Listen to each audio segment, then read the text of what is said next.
আৰু আপোনালোকৰ অসমীয়া আমাৰ অসমীয়া কোৱাত এটা ভুল হ'ব কি আমাৰ কোকৰাঝাৰৰ অসমীয়া আৰু আপোনালোকৰ বাক্সা ডিষ্ট্ৰিক্টৰ অসমীয়াৰ মাজত বহুত পাৰ্থক্য থাকে আমি তো মানে ঠাকুৰৰ ভাষা যে বেংগলী আমাৰ বেংগল বৰ্ডাৰটো কিছুমান হৰ জায়গাত আমি ছ বুলি কওঁ তো আপোনালোকে হেতু মানে মালা গাটাৰ নিচিনা গাটি ল'ব আৰু ভুলটো বল বেয়া যে নাপাবি প্ৰথমতে মই এইটো কমা খুজিলো বেয়া নাপাব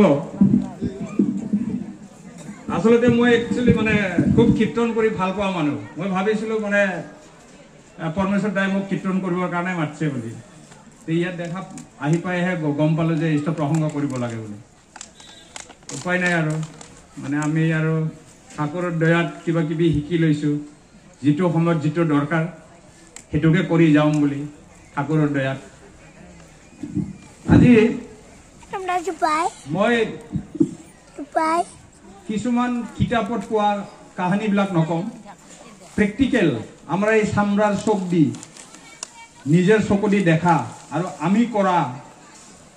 এতিয়া পাই থাকো মানে কোন প্ৰত্যেক দিনত পাই থাকো নতুন নতুন বেমাৰ নতুন নতুন সমস্যা ডিপি ওয়াৰ্কত গৈ সঁচাকে ডিপি ওয়াৰ্কত আপোনালোকক মই কিবা এই যে এলাহাবাদৰ ওয়াইসেৰ নিচিনা গৰম উঠা কথাটো ক'ব নোৱাৰো তথাপি মোৰ ভাষাত হয়তো আপোনালোকে মানে ডিপি ওয়াৰ্ক কৰিবৰ কাৰণে অলপ উৎসাহিত পাব বুলি মই আশা কৰো ঠাকুৰৰ দয়াত তো স্বয়ং মোৰ লগত যে আহিছে মোৰ এই সহ স্পিকাৰ ৰীতা বৰ্মন তাৰ দেউতাক ৰামকৃষ্ণ বৰ্মন ইয়াতে আছে আমাৰ লগত একত 2 মাহ হল বিছনাত বহি থাকা ভেনৰ প্ৰব্লেমত হেকত গৈ আমাৰ ডক্টৰ এই যে অবিন্দাৰ খুব প্ৰিয় ডক্টৰ দিগন্ত বড়ো এমআৰএম হসপিটালত চাকৰি কৰে একেটা লৈ গৈ একতে আমাক এই বৰ্মনক এমআৰআই কৰিব দিলে এমআৰআই কৰোতে আমি দেখা পালো তাৰ ভেনটো ওলাই গৈছে পেলাই তাৰ কিবাৰ লগত স্পেনৰ লগত তাৰমানে হি উঠিব নোৱাৰে তাৰছত হেকত গৈ আমি তাই হেদিনাখন দেওঘৰত আছিলে অবিন্দৰ বাৰ্থডে এতিয়া মই ইয়াতে অৰ্ডাৰ কিবাটো ওলালো কপিটো হি দুদিন আগতে গৈছিলে মই 3 তাৰিখত কপিটো ওলাই একেটক দিলো তাৰ দেওঘৰত হি থাকিলে যে অপাৰেশন কৰিব লাগে নে কি কৰিব লাগে আঙ্কেল ডিসকাশন কৰি লম বুলি ৰিপৰ্টটো পালো হসাকে অপাৰেশন নকৰলে নহয় ডক্টৰে ক'লে অপাৰেশন কৰিবই লাগিব তাৰপিছত আমি ডিসকাশন কৰিলো দেওঘৰটো ময়ো গলো কৈ পেলাই বা অবিন্দাৰ বাৰ্থডে পিছত আমি ঘূৰি আহি ঘৰত বহি ডিসকাশন কৰিলো যিজন ব্যক্তি যি বেমাৰী সি ক'লে মই নকৰো এবাৰ কাটিলে আকৌ হৈ যাব পাৰে হয়তো মই ফংগো হৈ যাম কি কৰিব তেতিয়া আমি জোৰ দিলো ডিপি ওয়াৰ্ক সঁচাকে মানে ডিপি ওয়াৰ্ক সেই কাৰণে ক'লো আপোনালোকক ওই মানুহটো ওচৰতে আছে মই কিয় কৰাই লৈ যাম আপোনালোকৰ আগত ই দাক আমি দুটাই এক্সাৰসাইজ দিলো আগৰ পালে যিমান দূৰ যায় পিছৰ পালে আধা ৰাস্তা এনে উল্টাকে কষ্ট কৰিব লাগে তাৰমানে হেনেকা কৰি যে ডিপি ওয়াৰ্ক কৰি আজি মই গাড়ীত হিসাব লৈছিলো 10 জন 15 জন বলে অলপ বেছি হৈছে বলে সদায় সৎসংগ কৰি আছে গাড়ী চলাই গৈ খল বজায় ডিপি ওয়াৰ্ক কৰি আছে এটা হি সুস্থ এটো হল ডিপি ওয়াৰ্কৰ আশীৰ্বাদ তা মোৰ লগতে লৈ আহিছো তো প্ৰথমতে ডিপি ওয়াৰ্কৰ কোৱাৰ কথাটো হল যে আপোনালোকে ইয়াত আমি আনন্দ পুৰুষক লৈ যি এনজয় কৰি আছো শ্ৰী ঠাকুৰ অনুকূল চন্দ্ৰ আমাৰ আনন্দ পুৰুষ যুগ অৱতাৰ এই সাধাৰণ নহয় আমি মানে আমাক কোন ঋতিকে যাজন কৰিছিল বা আপোনালোকে কোন ঋতিকৰ যাজনত আপোনালোকে দীক্ষা পালে বা কোন যাজকৰ বা উদ্ধৰ্যৰ বা কোনবা ঋতিকৰ যাজনত পালে মই নাজানো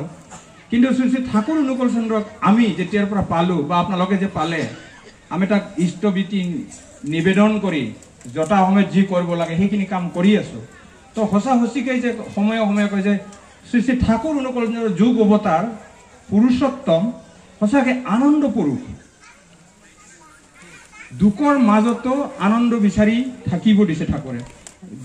ঠাকুৰে দেহ ত্যাগ কৰালৈকে মুখেদি না শব্দ নোলালে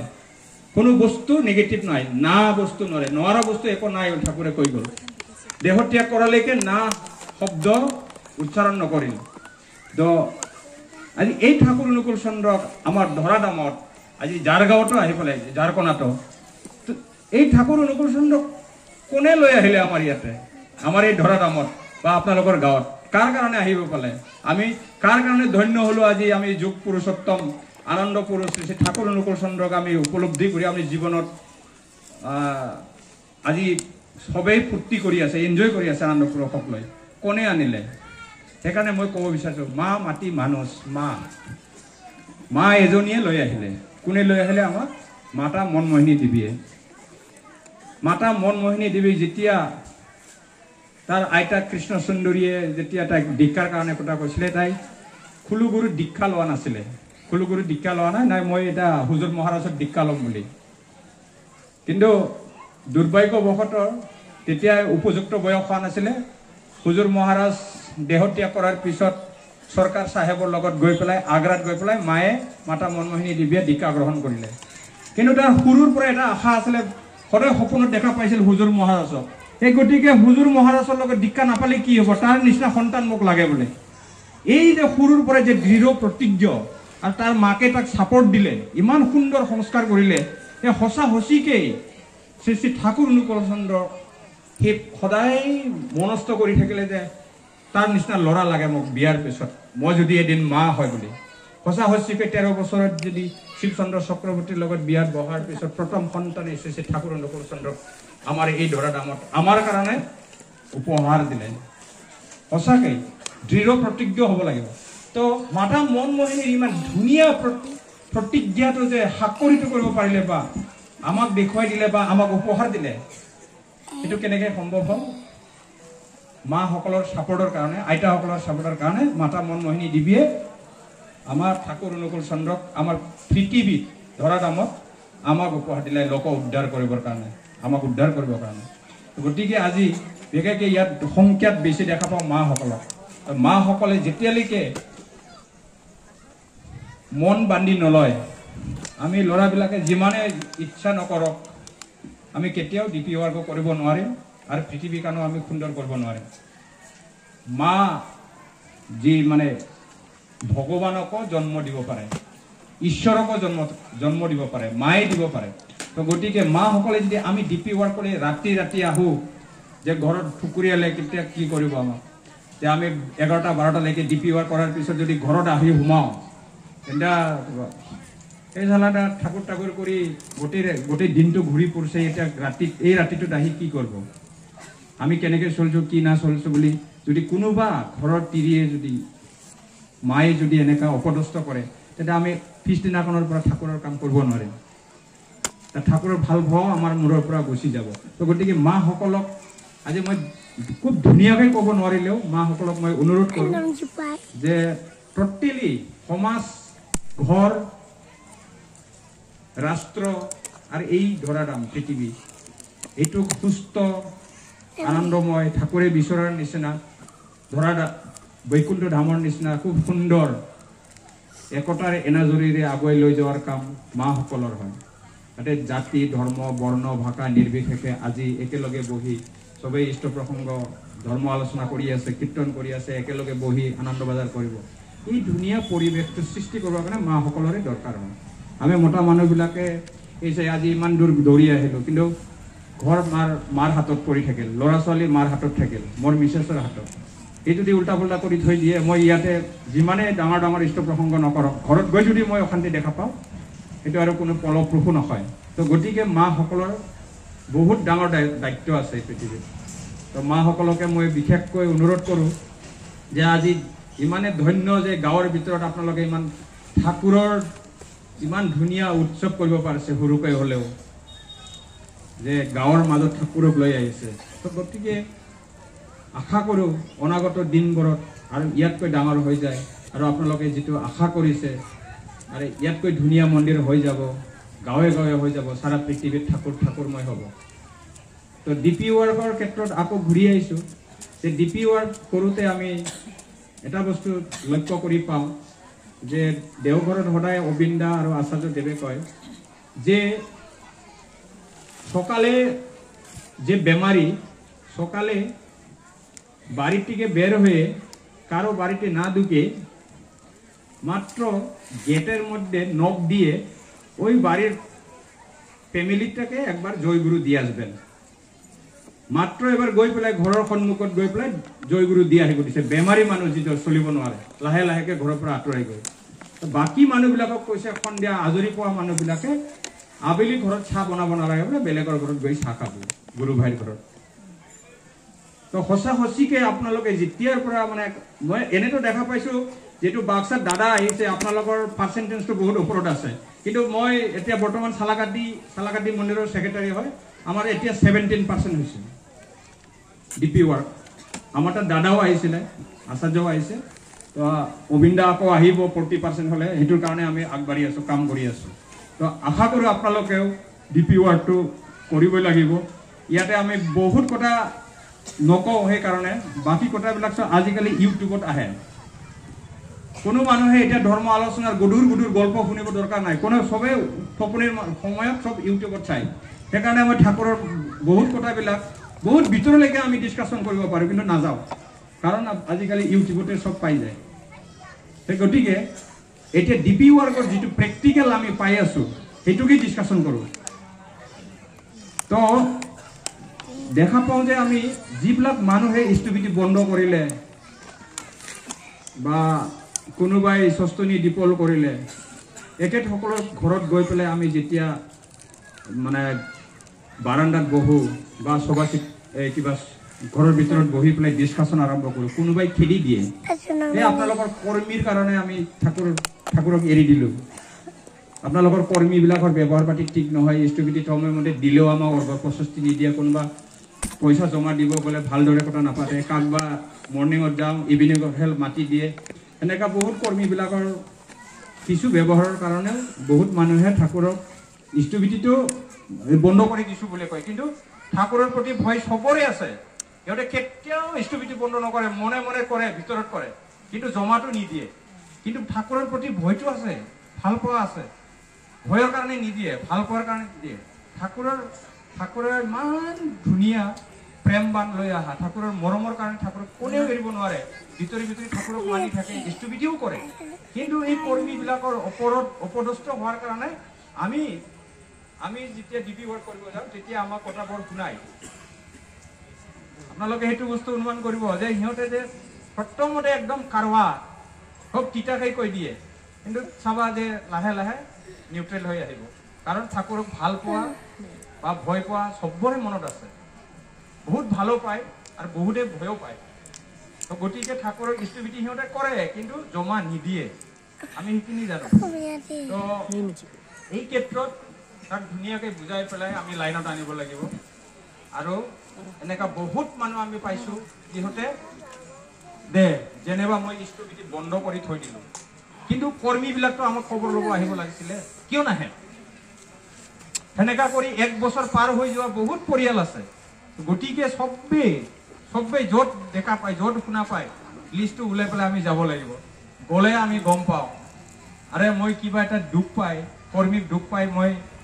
মন্দিৰত নগ'লোঁ বা স্থবিতি জমাত নগ'লোঁ, কিন্তু আপোনালোকেতো মোক আমি কালকে থেকে সকালে থেকে কি করে স্থবিত করতে লাগে আমি করে দিব।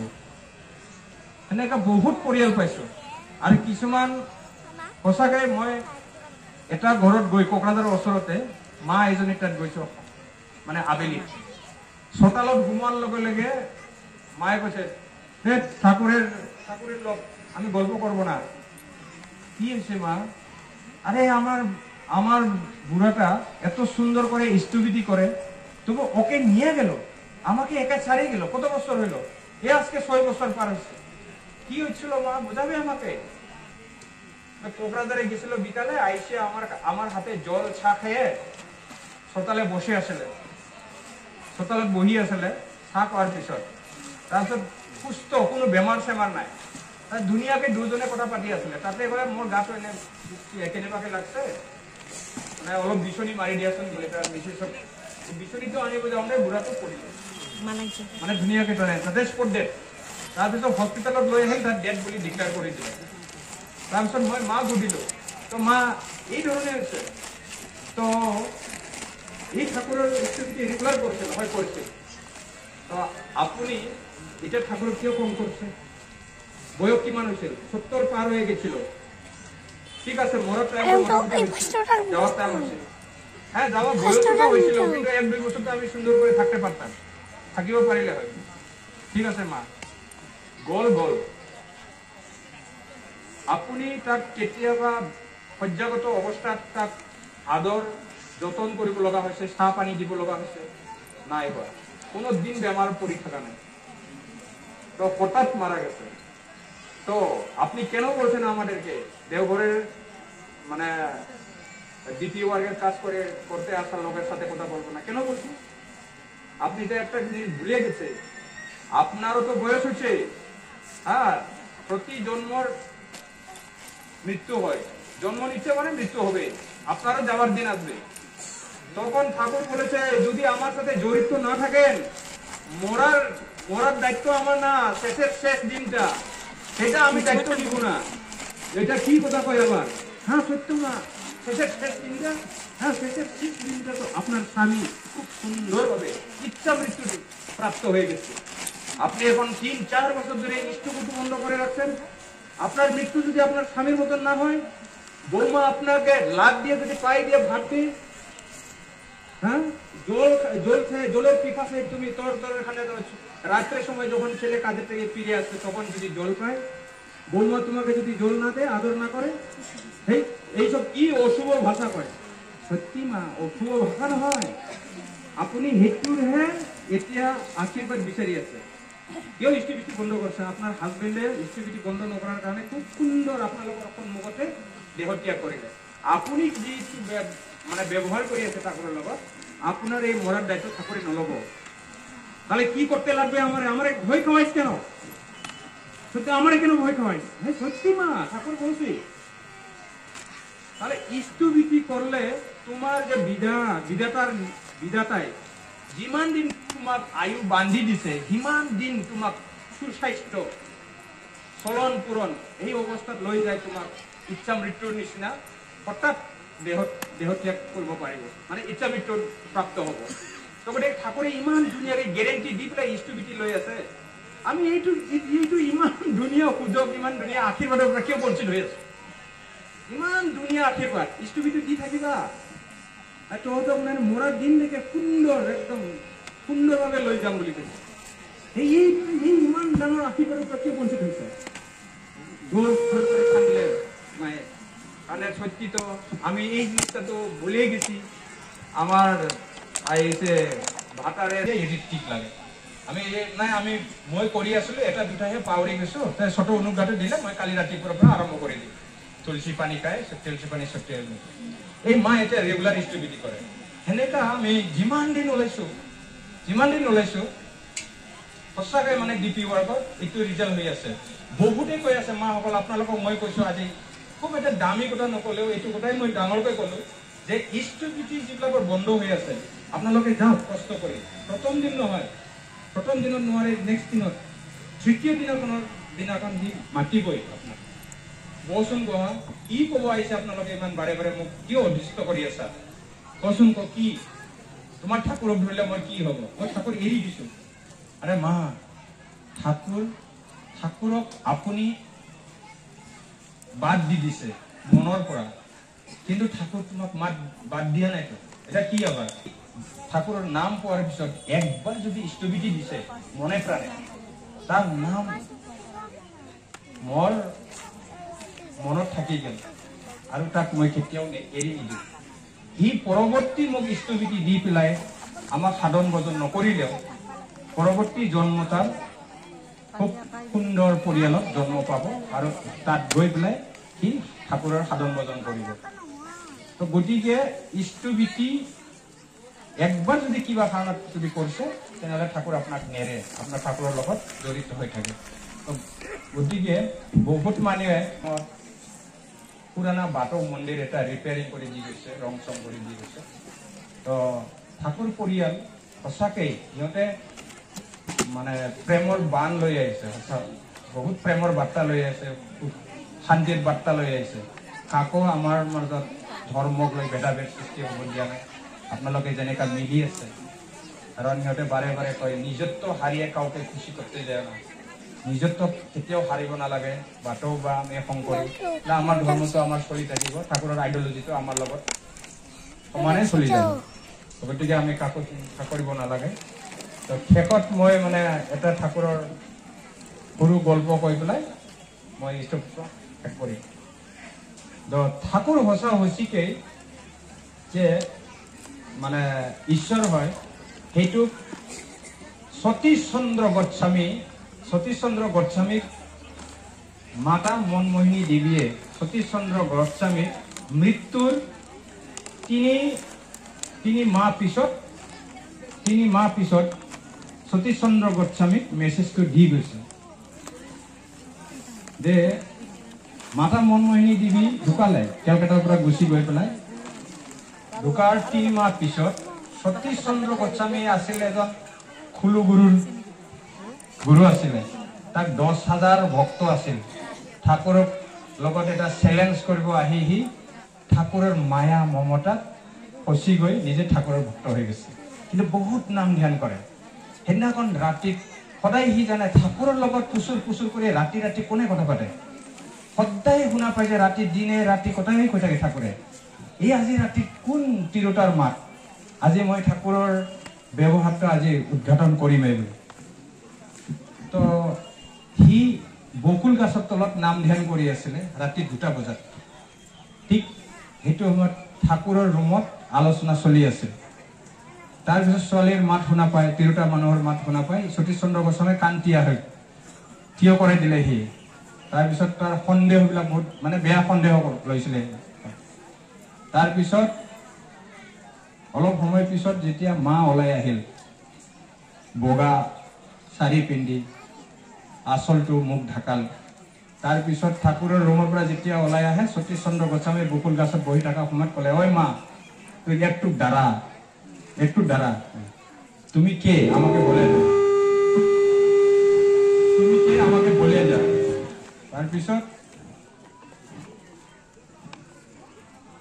তাৰপিছত এই সতীশ চন্দ্ৰ গোস্বামী মায়ে পিছে খেদি থকাৰ কাৰণে থিয় হৈ পেলাই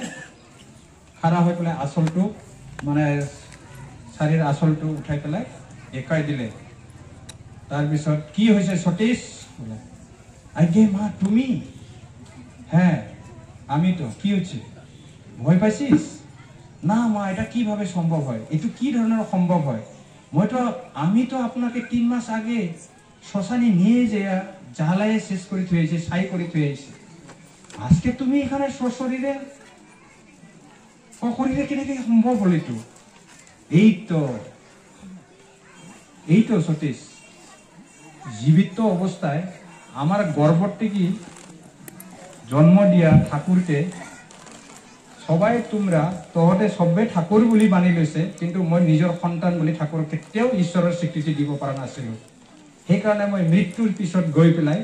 ঠাকুৰৰ যিটো ধাম ঠাকুৰ এইটো পাৰত সি পাৰত তাতে গৈ ঠাকুৰে মোক চিনি পোৱা নাই তাতে গৈ পেলাই চিনি পোৱা নাই এনেকাও হয় নেকি মা তুমি আহিব পাৰে হা তুমি দেহ ত্যাগ কৰিলে তুমি ঠাকুৰৰ ওচৰতে যাবা যদি তোমাৰ নাম ধ্যান কম আছে তেনেহলে তুমি যিমানেই যি নকৰক গৈ বহিব পাৰিব তোমাৰ মুক্তি হ'ব না ঠাকুৰে তোমাক চিনি নাপাব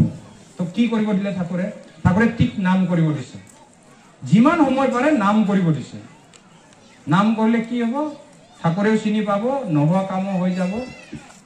গতিকে সতীশ চন্দ্ৰ গোস্বামী কৈ পেলাই তুমি কাকো নকবা মই তোমাৰ ঠাকুৰৰ ওচৰত প্ৰাৰ্থনা বিচাৰি আহিছিলো যে মোৰ ভুল হ'ল নিজক ল'ৰা বুলি নিজে জন্ম দিয়া সন্তান গতিকে তোমাৰ ওচৰত মই ক্ষমা প্ৰাৰ্থনা বিচাৰি আহিলো মোক ক্ষমা কৰবা মা তুমি নাম কৰা আত্মা হলেও নাম কৰিব পাৰে এইখিনি কথা ক'লে তাৰপিছত সতীশ চন্দ্ৰ গোস্বামী ৰাতিপুৱাৰ লগে লগে সেইটো উজাল কৰে যাৰ কাৰণে আমিও শুনা পালো আপোনালোককো আজি শুনা পালে কিছুমানে বহুতেই শুনিছে তথাপি মানে লেট কৰে কোনোবা নুশুনা মানুহ থাকিব যে ঠাকুৰ যে সত্যি নাম নকৰিলে যিমানেই সাধন কৰক ভজন কৰক নাম ধ্যানটো দৰকাৰ আছে তো এইখিনি ক'লো আজি ইয়াত